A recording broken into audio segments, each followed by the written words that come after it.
हाय साथियों, good morning. Welcome to my another blog. आज मैं जाऊंगा खरगोन ज़िला कलेक्ट्रेट घेराव जयस के माध्यम से हैं।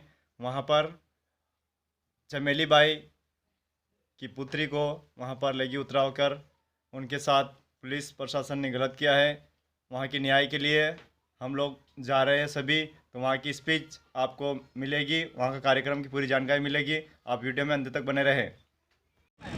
आप किसकी गुलामी कर रहे थे यहाँ पर, और पुलिस को इतनी क्या आवश्यकता पड़ी एक आदिवासी के घर जाने पर, और शराब के नाम पर प्रदेश के माननीय मुख्यमंत्री कहते हैं शराब बंदी पर उन्होंने एक अभियान चलाया। और यहाँ के कलेक्टर साहब, शायद एसपी साहब भी यहाँ पर उपस्थित है, उनसे भी हम फेस टू फेस सवाल जवाब करते हैं, क्योंकि हमने शेरनी का दूध पिया है, आदिवासी माँ का दूध पिया है। उनसे भी सवाल जवाब करेंगे कि आपने इस नशा मुक्ति अभियान के नाम पर आदिवासियों को छोड़ के कितने गैर आदिवासियों पे कार्रवाई की, वरना आरटीआई लगाएंगे हम लोग। साथियों, जब भी आदिवासियों की बात आती है, हमारे लोगों को कार्रवाई के नाम पे, अभी वो हेलमेट के नाम पे हमारे लोगों को लूट रहे हैं। मैं माननीय सुप्रीम कोर्ट का सम्मान करता हूं, हेलमेट सभी को लगाना चाहिए, गाड़ी के कागज सबको रखना चाहिए, पूरे आरटीओ नियम के तहत सभी लोगों को आरटीओ नियम का पालन करना चाहिए।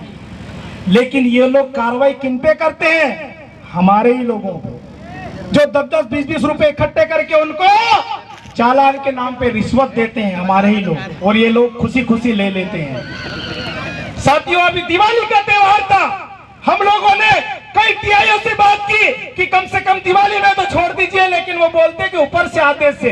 अरे तुम्हारे ऊपर वाले को भी हम दिखा देंगे, अभी कौन सा आदेश निकालते हो तुम लोग। साथियों, जहां पर भी कार्रवाई की बात आती है, वहां पर सिर्फ आदिवासियों को दारू का केस आदिवासियों का बना दो, चालान का केस आदिवासियों का बना दो। अरे हमको क्या क्या क्या कहीं घुंघरू समझ रखा है, घंटा वंटा समझ रखा है, जो आए वो बजा जाएगा। साथियों, ये धारणा हमको चेंज करना पड़ेगी। हमारे पूर्ववक्ताओं ने बहुत अच्छी बात बोली। सुमेर भाई 700 रुपए खर्च करके आए थे, लेकिन करोड़ों की बात बोल के चले गए, तो उनका कई गुना ब्याज वसूल हो गया यहाँ पर। और सारे युवा, जितने भी क्रांतिकारी युवा समाज के लिए काम करते हैं, उनको डरने की आवश्यकता नहीं है। समाज के लिए, समाज के दबे कुचले लोगों के लिए डंके की चोट सीने पर हाथ रखकर, सीना ठोक कर अपने लोगों की आवाज बनकर उनके साथ खड़े होने की आवश्यकता है। साथियों, उस महिला के बारे में, चमेली बाई के बारे में प्रचारित किया गया, वो तो आदतन अपराधी है। अरे उसके यहाँ कितने टैंकर दारू मिले।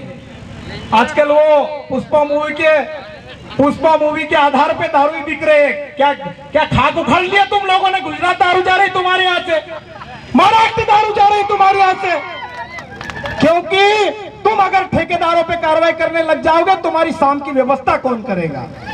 ये भी एक बड़ा सवाल है। अब चमेली बाई के पास तो 5,000 की बोतल है नहीं, 10,000 की बोतल है नहीं, 25,000 की बोतल है नहीं, 50,000 की बोतल है नहीं, 80,000 की भी बोतल आती, जो श्रीदेवी पी के मर गई शायद, वो भी बोतल आती है। ये लोग बड़े बड़े लोग देते हैं, इसलिए इनकी ये गुलामी करते हैं, और कार्रवाई सिर्फ हमारे लोगों की करते हैं। लेकिन अब इसको चेंज करना पड़ेगा, इसको उल्टा करना पड़ेगा।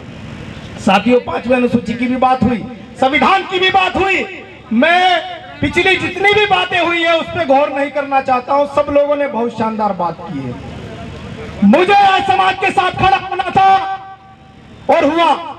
और कई लोगों ने मुझे बोला कि 144 से आपके पर कार्रवाई हो जाएगी। हो जाने दीजिए, 11-12 हो गई है, एक और बढ़ जाएगी, क्या फर्क पड़ता है। और 144 जो यहाँ के कलेक्टर साहब के आदेश से एडीएम साहब ने लगाई है, बघेल साहब ने, पूरे हम पढ़ के आते हैं साथियों, किसने आवेदन निकाला है, क्या क्या निकाला है। और यहाँ पर प्रशासन के कई लोग सिविल ड्रेस में, पानी की जरूरत नहीं है, कई लोग सिविल ड्रेस में, कई लोग खुफिया रूप से हमारे बीच में भी खड़े हैं। खड़े हो जाइए, उनकी ड्यूटी है, हम उनको भला बुरा नहीं कहेंगे। लेकिन आदिवासियों के चलो साथियों, मुक्ति भाई ये बोल रहे थे कि बिस्टान क्षेत्र में भी आबकारी वाले अभी कार्रवाई कर रहे हैं आदिवासियों पर, तो करिए, हम लोग भी शाम को रहेंगे। और यहाँ पे कलाड़ी कहाँ है?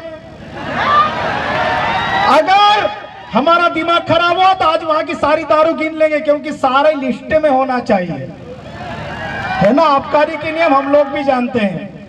अगर वो आबकारी की दुकान जो जिसका ठेका हुआ है उससे बाहर वो दारू नहीं बेच सकता, लेकिन ये डायरियों के नाम से बेच रहे हैं। एसपी साहब को दिखाई नहीं दे रहा है, कलेक्टर साहब को दिखाई नहीं दे रहा है। ठीक, ठेके पर जो दारू मिलती है उसका जो सरकारी रेट तय होता है उसी रेट पर दारू बेचना होता है, लेकिन 10 और 20 रुपए 50 रुपए ज्यादा रेट बनाकर हमारे क्षेत्र के लोगों को बेचा जा रहा है। अगर किसी दुकान पर, आपको महत्वपूर्ण बात बता के जा रहा हूं, अगर किसी दुकान पर आबकारी का जो रेट है, सरकारी जो रेट है, उस रेट से अगर ज्यादा पैसों में अगर दारू बेची जाती है तो आबकारी विभाग के जो वहां का जो क्षेत्र का जो अधिकारी होता है उसका एक कॉन्टेक्ट नंबर होता है, और अगर आप एक क्वार्टर भी लोगे तो आपको बिल देना रहता है उनको, लेकिन बिल कोई नहीं देता है। देता है क्या? और अगर 10 रुपए भी ज्यादा दिया है, अगर आबकारी को शिकायत करते हैं तो उस दुकान को सील किया जाता है 12 घंटे के लिए, लेकिन ऐसा नहीं।